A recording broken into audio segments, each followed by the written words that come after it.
Spirit of God, just move around us. Roh Tuhan Allah, Engkau sedang bergerak di tengah-tengah kami. Come and touch us. Datang dan lawat kami Tuhan. We make you the Lord of this meeting. Kami jadikan Kau Tuhan atas ibadah kami malam ini. We want to thank you for the grace and mercy. Kami ingin berterima kasih untuk kasih karunia dan For giving us, kemurahan-Mu.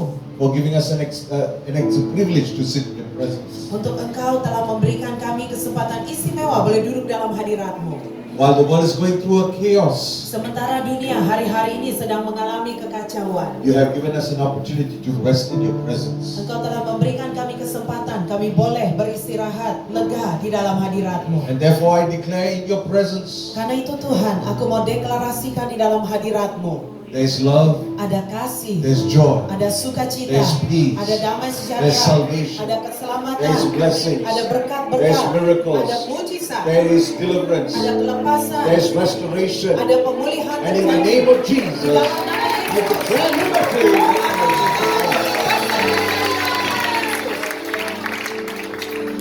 Thank you, Father, Terima kasih ya Bapa, for giving us an access to your throne karena Engkau telah memberikan kami jalan masuk kepada tahta-Mu to expect grace and mercy from you. untuk menerima kasih karunia dan kemurahan dari Engkau.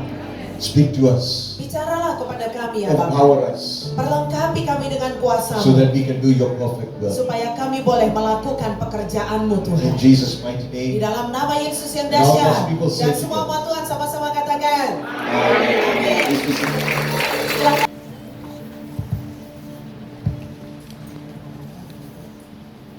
First of all, I want to say thank you to the pastor, also to Brother Joseph Kelly, and all those who have given me an opportunity to come and share the word of God tonight. Saya ingin berterima kasih kepada Bapak Gembala, Pastor Paulus, dan juga kepada Pastor Joseph Kelly yang telah memberikan saya kembali kesempatan bisa membagikan firman Tuhan malam hari ini. You know, it's an amazing trip for me. Ini merupakan sebuah trip yang ajaib buat saya. Because I never knew Sebab saya tidak pernah tahu when I could step back again in Indonesia. kapan saya bisa melangkah masuk kembali ke Indonesia. Because of the COVID, we were stuck in Singapore. Oleh karena pandemi COVID, kami stuck di Singapura, Couldn't move anywhere. tidak bisa bepergian kemanapun juga. Praying every day, Lord, open the borders. Berdoa tiap-tiap hari, Tuhan bukakan perbatasan antar negara. Bring me back to the nation Bawa aku kembali Tuhan kepada bangsa-bangsa. where I put my sweat, my blood, my tears. Bawa aku kembali ke Tuhan, ke sebuah negara ini Tuhan, di mana aku telah mencurahkan segenap tenaga, keringat, peluh, darah, bahkan segala usahaku Tuhan. Bring me back, Lord. Bawa aku kembali Tuhan. So I thank God Karena itu saya sangat berterima kasih kepada Tuhan that I can come back again to Indonesia. bahwa saya bisa kembali lagi ke Indonesia. It's really an honor to serve you. Sungguh merupakan sebuah kehormatan saya bisa melayani saudara. Amen. Amin. This evening I want to talk about the baptism of fire. Malam hari ini saudaraku saya akan berbicara mengenai baptisan api. You can take with me together Matthew chapter 4 and Luke chapter 4. It is the same chapter, same recording of the events, but two different accounts. Kita akan melihat bersama di dalam Matius 4 dan juga Lukas pasal 4. Ini merupakan catatan yang mirip, catatan mengenai hal yang sama, tetapi dicatat dari sudut pandang yang agak sedikit berbeda. Luke chapter 4 and Matthew chapter 4 talks about an experience where we Christians must also go through. Matius 4 dan juga Lukas 4 mencatat sebuah pengalaman di dalam hidup kekristenan yang kita semua harus melewatinya, harus mengalaminya di dalam hidup kita juga. See, there are three experiences that a Christian must go through. Ada 3 jenis pengalaman yang harus dialami oleh setiap orang Kristen. Number one Yang pertama is a born again experience. adalah pengalaman lahir baru di dalam Tuhan. What is this born again experience? Apa itu maksudnya pengalaman lahir baru di dalam Tuhan? Why is there a need to go through a born again experience? Kenapa kita perlu ngalamin lahir baru di dalam Tuhan? If we look into the history, Kalau kita lihat di dalam sejarah, back in Genesis chapter 1 verse 26, kembali di dalam Kejadian 1 ayat 26. man was created in the image of God. Manusia pada awal mulanya diciptakan diciptakan segambar dengan Allah, in the same likeness of God, serupa dengan Allah kita, and given access to subdue the earth dan diberikan akses untuk kita bisa menguasai, menduduki bumi ini through the authority that God has given to man. dengan otoritas yang Tuhan berikan kepada manusia. Everything was good and perfect Segala sesuatunya baik dan sempurna ketika itu, until man started to exercise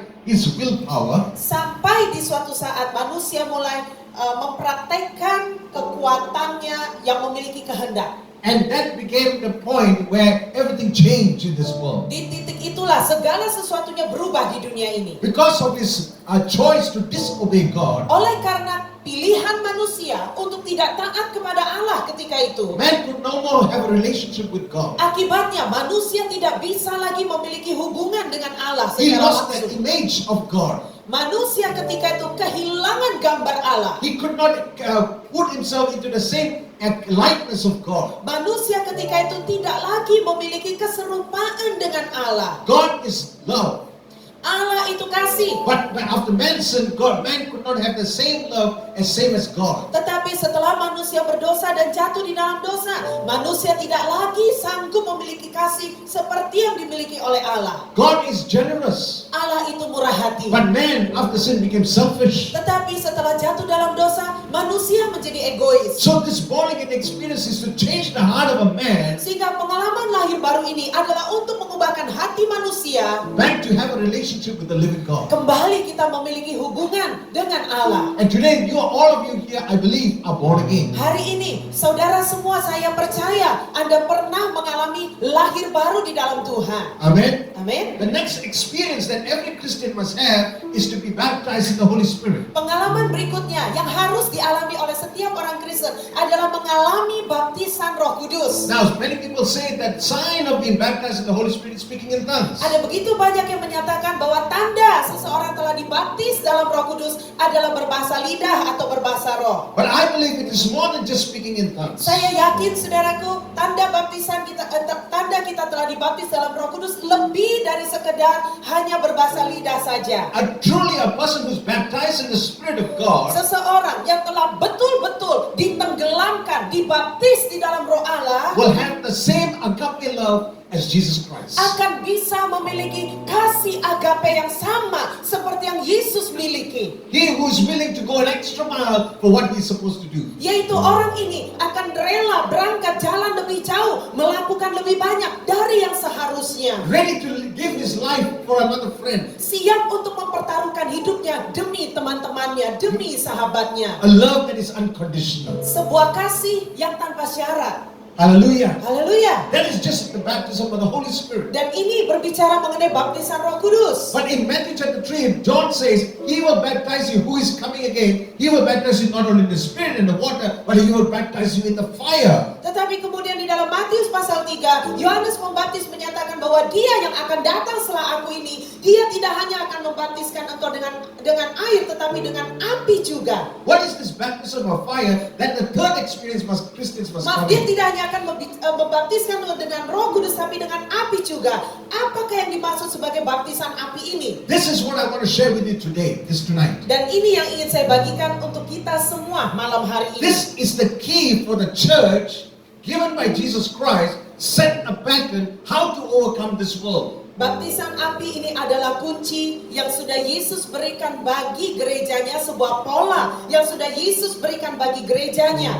This COVID that has happened in 2020 Pandemi COVID yang terjadi sejak tahun 2020 was two ways. ada dua hal di sini, ada dua cara. In the natural, Secara lahiriah, the world was preparing the ground for Antichrist to come. dunia sedang mempersiapkan lahannya untuk bisa menyambut kedatangan antikris nanti Through the one world order. lewat satu tatanan dunia yang baru. The COVID was just a test. Pandemi COVID itu cuma tes aja. The next shaking that's coming very soon, Goncangan berikutnya yang akan terjadi sangat dekat, which is going to shake everybody else. yang akan menggoncangkan kita semua lagi. But you see, the church was trying to overcome the COVID so that we can come back to the normal. Masalahnya, saudaraku, gereja Tuhan hari-hari ini sedang berusaha mengatasi pandemi COVID supaya apa? Supaya kita bisa balik normal kayak dulu lagi. But God in heaven was also doing a reset Tetapi Allah di surga, dia juga sedang melakukan sebuah reset. so that the church will not go back to its former programs. Supaya gereja jangan lagi balik kepada program yang kayak dulu lagi. So that it will have an introspection of itself. Supaya gereja Tuhan boleh melakukan introspeksi akan dirinya sendiri. It was a pause in the church. Pandemi COVID-19 itu merupakan tombol pause, tombol berhenti sesaat bagi gereja Tuhan. So that Supaya God was giving us an opportunity to get ready for the real thing that's going to come. Allah sedang memberikan kita kesempatan untuk mempersiapkan diri kita bagi sesuatu yang beneran, yang real nanti yang akan terjadi. Somebody was asking me a few days ago, Beberapa hari yang lalu ada yang tanya kepada saya, do you believe, Pastor, that we are in the end times? Pastor, apakah Pastor percaya kita sedang hidup di hari-hari terakhir? I told the brother, we are not living in the end times. Saya bilang sama pria itu, saudaraku, kita bukan cuma sedang hidup di hari-hari terakhir. You are wrong.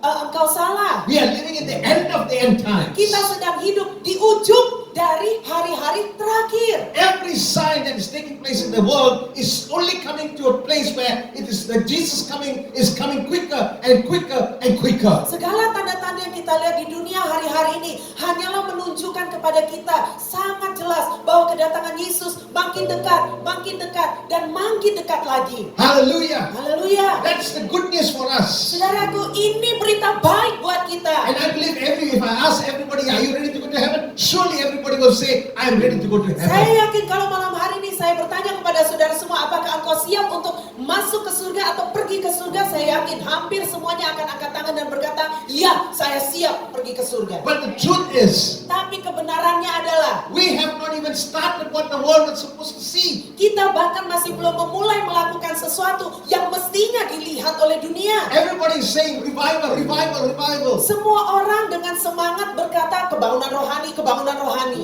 But revival is to wake up those things that are sleeping. Tetapi kebangunan rohani itu artinya adalah membangunkan segala sesuatu yang sedang tertidur. This reset is helping actually the church that is sleeping to come back alive, wake up. Riset ini dikerjakan oleh Tuhan untuk kembali membangunkan gereja Tuhan yang dalam keadaan tidur untuk menjadi hidup kembali. And go through this baptism of fire. Dan kemudian melewati baptisan api ini. For what? Buat apa? To prepare. Untuk mempersiapkan. To prepare Untuk mempersiapkan a pure, holy life before God. sebuah kehidupan yang kudus di hadapan Tuhan, yang murni di hadapan Tuhan. A church that is willing to withstand pressures. Sebuah gereja Tuhan yang siap dan rela bertahan melewati tekanan. A church that is coming to be a real people. Sebuah gereja, jemaat yang muncul bangkit menjadi orang-orang yang real. Amen. Amin. Not wearing expensive watches, big coats, driving Mercedes. No. Bukannya memilih menjadi orang Kristen yang bisa beli barang-barang bermerek, beli jam mewah, beli jas bermerek, kemudian mengendarai mobil Mercy. Bukan cuma untuk itu. Praise God if you are blessed with it. Saudaraku, puji Tuhan kalau saudara diberkati oleh kelimpahan itu. But that is not your status. Tetapi bukan itu yang menentukan status Anda. That is all just temporal. Itu semua sementara sifatnya. The reality is, Realitanya adalah you are here saudara di sini for a purpose. untuk tujuan, To do God's will. untuk melakukan kehendak To Allah, see and establish His kingdom on this earth. untuk melihat dan meneguhkan kerajaannya di bumi ini. As we pray, Lord, let Thy will be done on this earth as it is in heaven. Sebagaimana kita telah berdoa, Tuhan biarlah kehendak-Mu jadi di bumi ini seperti di surga. Through me, my life. Tuhan lewat hidupku, melalui kehidupan. Amin. Amin. God is wanting to partner with you today. Allah rindu bermitra bersama dengan saudara hari ini. So when the first man fell, Jadi ketika manusia pertama itu gagal, another man came up orang yang berikutnya pun muncul, manusia yang berikutnya muncul to restore back mankind to where its original position. untuk memulihkan umat manusia kembali kepada posisi awalnya yang We seharusnya. read that in 1 Corinthians chapter 15, Kita akan baca di dalam 1 Korintus 15 which verse 45 to 47. ayat 45 sampai 47. 1 Corinthians 15 verses 45 to 47. 1 Korintus 15 ayat 45 sampai 47. Shall we read it together? 1 Korintus 15 ayat 45 sampai 47 kita boleh baca sama-sama. 1, 2, 3. Seperti ada tertulis, manusia pertama, Adam menjadi makhluk yang hidup. Tetapi Adam yang akhir menjadi roh yang menghidupkan. Tetapi yang mula-mula datang bukanlah yang rohania, tetapi yang alamiah. Kemudian barulah datang yang rohania. Manusia pertama berasal dari debu tanah dan bersifat jasmani. Manusia kedua berasal dari sorga. Amen. So there is a difference. This is what God was trying to tell and establish. Jesus was trying to establish on this earth. Karena itu ada sebuah perbedaan yang sangat tajam dan inilah yang berusaha diteguhkan oleh Tuhan Yesus di muka bumi ini. The first man failed, Manusia yang pertama itu gagal, but the second man came tetapi manusia yang kedua ini datang to restore and to untuk save. memulihkan dan menyelamatkan. Whatever the first man lost Apapun yang hilang dari manusia yang pertama was taken away and brought it back in victory by the second man. direbut dan diambil kembali oleh manusia yang kedua ini.